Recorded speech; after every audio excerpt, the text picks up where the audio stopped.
Hi guys! Magandang buhay! For today's video, gagawa naman tayo ng mango shake! Mix lang po natin lahat ng ingredients. Ang ating hinog na mango.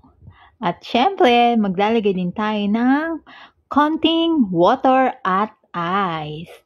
Ang gagamitin ko nga po pala dito ay yung natira na cream para na sa ganon mas creamy ang ating mango shake. Pero syempre sa mango shake ko, ang ilalagay ko ay ang almond milk. Shoutout nga po pala sa mga sales ng MEC at sa order admin team na nagpadala ng mga prutas.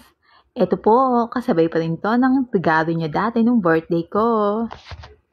Para mas tumagal nga po pala ang inyong mga prutas, pagkabili nyo po, hugasan nyo lang po at biyakin at balatan. Then, ilagay nyo lang po siya sa container. Then, i-frozen nyo lang po siya sa freezer. Then, maglalast na po siya kahit ilang weeks.